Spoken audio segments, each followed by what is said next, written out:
जय मसीह की। प्रभु यीशु मसीह के पवित्र और सामर्थी नाम में मैं पास्टर एडविन सैमुअल आप सभी भाई बहनों का दैनिक बाइबल मनन में हार्दिक स्वागत करता हूं। मैं विश्वास करता हूं कि परमेश्वर के अनुग्रह से आप सभी आशीषित हैं, भले चंगे हैं।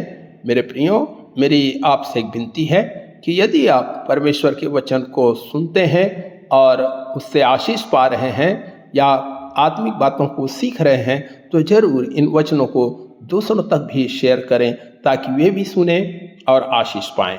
यदि आप कमेंट करेंगे कि मेरा प्रयास आपको कैसा लग रहा है तो मुझे बहुत ही प्रसन्नता होगी। तो मेरे प्रियो, आइए हम चलते हैं आज के मनन में। आज के मनन का विषय है मसीह में नए लोग।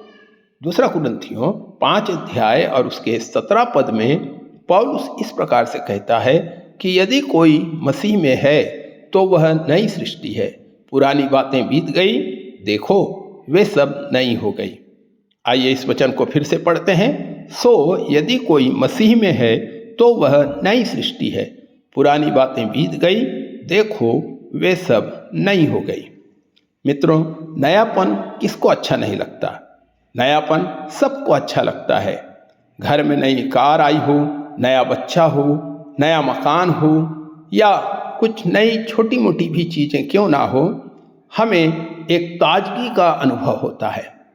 यूनानी भाषा में 2 शब्द है इस नयापन के लिए, जिसका अनुवाद हमारी भाषा में मात्र एक शब्द नया के रूप में किया गया है, जिसमें से पहला शब्द है वो है नियोस, NEOS, जिसका अर्थ है समय में नया। किसी नवजात शिशु के लिए इस शब्द का इस्तेमाल करके हम कह सकते हैं कि एक नया जीव पृथ्वी पर आ गया है। हाल ही में बने किसी मकान के लिए जो पहले नहीं था, हम इस शब्द का इस्तेमाल कर सकते हैं, कह सकते हैं कि यह एक नया मकान है। मित्रों, बच्चा तथा मकान वास्तव में समय में नए हैं। उन्हें अस्तित्व में आए हुए अधिक समय अभी नहीं हुआ है। दूसरा एक और शब्द है यूनानी भाषा में, वह है केनोस, KAINOS है, जिसका मूल अर्थ है नए गुण वाला। इस शब्द से हम किसी पुराने मकान को जिसकी फिर से मरम्मत की गई हो कह सकते हैं कि यह एक नया मकान है। पुरानी कार में नई मोटर, नए टायर और नया रंग करने पर हम कह सकते हैं यह एक नई कार है। मित्रों, घर तथा कार समय में नए नहीं हैं, परंतु वे गुण में नए हैं। उन्हें नया जीवन दिया गया है, उन्हें फिर से बनाया गया है। दूसरा जो शब्द है केनोस, इसका इस्तेमाल पौलुस ने यहाँ पर किया है। वो कहता है कि सो यदि कोई मसीह में है तो वह नई सृष्टि है। मेरे प्रियो, वास्तव में इस वाक्य का अनुवाद इस प्रकार भी किया जा सकता था कि इसलिए यदि कोई मसीह में है तो वह नए गुण वाला व्यक्ति है, पुरानी बातें बीत गई, अर्थात देखो नए गुण वाली बातें उसमें आ गई।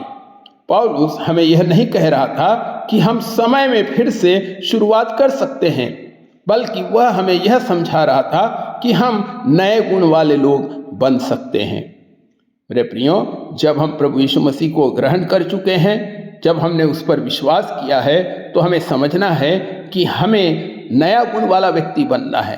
पुरानी जो बातें, पुराना स्वभाव, पुराना मनुष्यत्व हमारे जीवन से जा चुका है और हम एक नई सृष्टि बन गए हैं, अर्थात हम मसीह में नए लोग बन चुके हैं।